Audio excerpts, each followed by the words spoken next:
And welcome to the rebroadcast. Thank you for joining me on my quest, the 29 days of love. And yes, welcome to day number, can you believe it? 21. It is day number 21. And we've been talking about love with our relationships, love with ourselves. But tonight I want to take a little turn. I want to take a turn. And I want to take a turn and talk about our relationship with Money, our relationship with money. And I have just been doing some research about our beliefs about money. I really believe that sometimes, not just sometimes, most times we are stuck in. Hey, Charming Delights, thank you for joining. We are talking about, hey, Mr. Drew, thank you for joining. We are talking about our relationship with money. Money, money, money, money, money. Hey, how you doing? Linda, hey, thank you for joining. Thank you for joining. Please feel free to tap that screen and give me some hearts. But we are talking about our relationship with money. And oftentimes, our relationship with money is a little jacked up. So I'm going to talk twofold tonight. I'm going to talk about one, what are some of the signs that your relationship with money is unhealthy? That it needs to be improved. The first thing about your relationship with money that is unhealthy is that money may frighten you. When you think about money, you may become fearful. You may even be fearful of having a lot of money. If you think about having a lot of money, you have this belief system that says that the root of all evil is money. That money is the root of all evil. And that is not what the word says. It says the love of money is the root of all kinds of evil. The only thing that's the root of evil is sin, and having money is not a sin. Let me say it again. Having wealth and abundance is not a sin, but it's when you put money ahead of God. That's when you're going to run into some problems. So really start to examine your belief system when it comes to money, because we really should understand money. Number two, you don't even understand money. You don't learn about money. Many of us, and I'll include myself in this, didn't really learn about saving money and investments and 401ks and mutual funds and how to have different streams of income until I got almost 50. And so you have to consciously make the effort to understand money. When you don't, it's unhealthy. Number three, your finances are untidy. Your finances, can I say it, a hot mess. And when I say a hot mess, you don't know where your bank statements are. You don't know where your tax forms are. You don't keep things in a neat, tidy order so that if something happens, people can go right to it. I recently, a couple of years ago, did a trust and a living will, and I absolutely had copies so my son can have them. He knows where they're at. I have them put where he can get his hands on them. You really want to make sure your money is tight. And as I've been doing this study, I still, yes, me, got some work to do.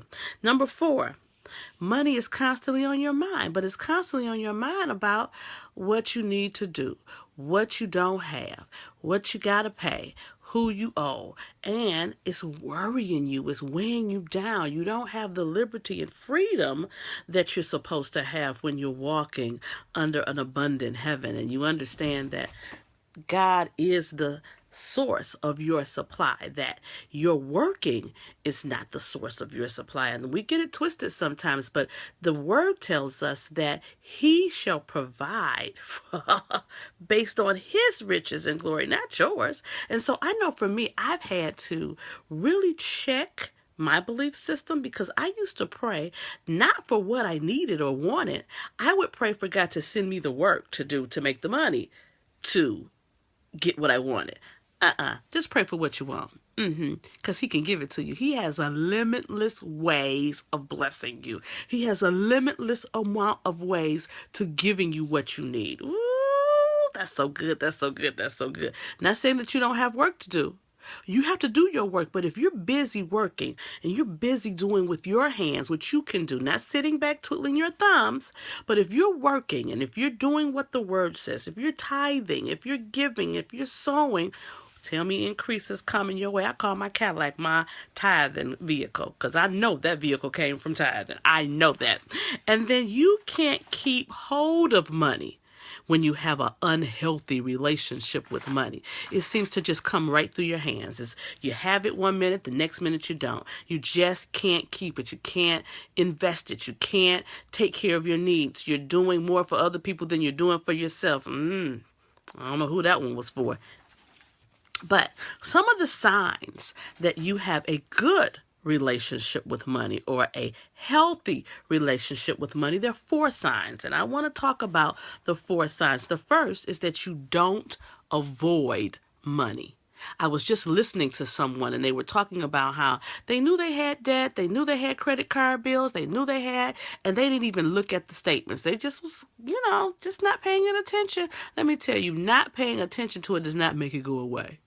So you have to not avoid what you owe and the money that you have to spend and things of that nature. So you know exactly what you have. You know exactly what you owe. You know exactly what you own. You check your credit card statements, your bank statements. You look at them. You pay attention to them. You know when money is coming, what is coming, when it's coming. You know about it. And you are not perfect, but you are trying to keep a handle on your stuff. You can't heal from a thing unless you're real about a thing. And yeah, we could talk about our relationships, but a part of our relationship is our relationship with money. Because don't you know that one of the major problems that couples have? Money, finances. Number 2, healthy signs that you have a good relationship with money.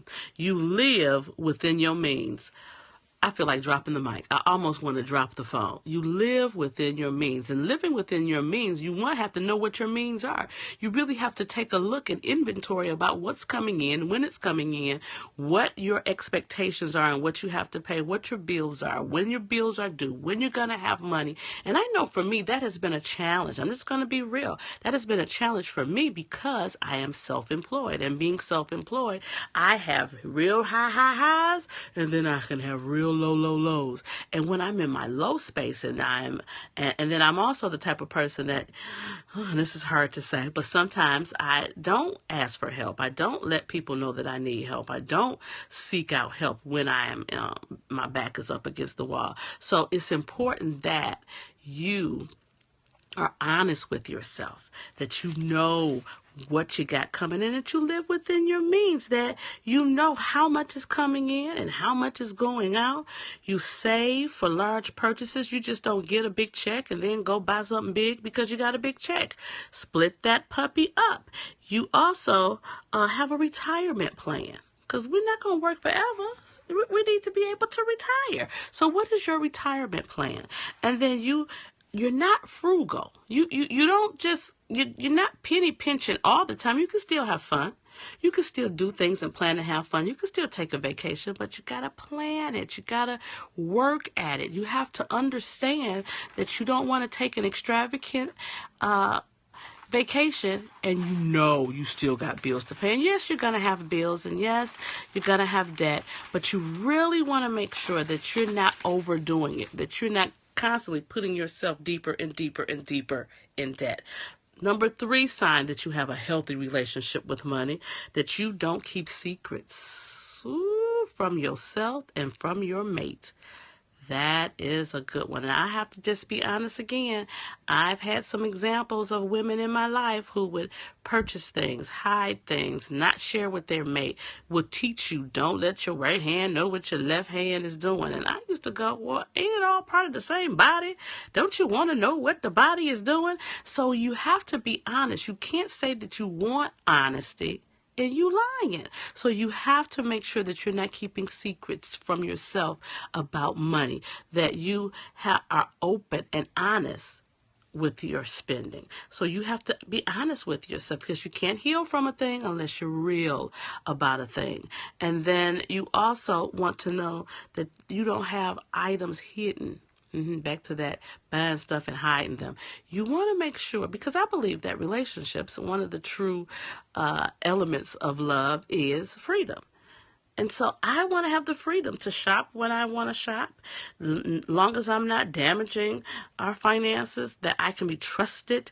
Well, that's that word right there. You can be trusted with the money, that you're not taking the money and doing something else with it, that you want to have no secrets when it comes to your money. And then number 4, you have examined your money beliefs, that you have really dug deep to understand the belief systems that have set up in your mind about money, and really looked at those that may be hindering you walking out this road to wealth, walking out this road to prosperity, walking out this road to abundance. And let me say this, I hear people all the time talk about, I get so tired of prosperity preachers. I get so tired of people just talking about money. Don't you know in the scriptures, Christ talked about money a whole lot? So we want to make sure that we have a good relationship with money, that we have a healthy relationship with money. We want to be honest with ourselves. We don't want to keep secrets. We want to know where our money is. We want to examine our beliefs. And if there are things that are hindering us, I want us to really get serious about it. So, lastly, I do have a money quiz to find out how you're doing with your money relationship. There's a little quiz. So if you email me at Sabrina, Sabrina, at SabrinaJackson.com, if you email me, I'll send you that assessment so you yourself can learn where you're at with your money. And that is our word for today. That is our love discussion, loving on our finances and making sure they're in order. Love you, beloved. I will see you tomorrow, same time, same program. You know how we do it, 11 p.m., 29 days of love. Thank you, thank you, thank you. Tell somebody to join us tomorrow. Have a great one. Love you.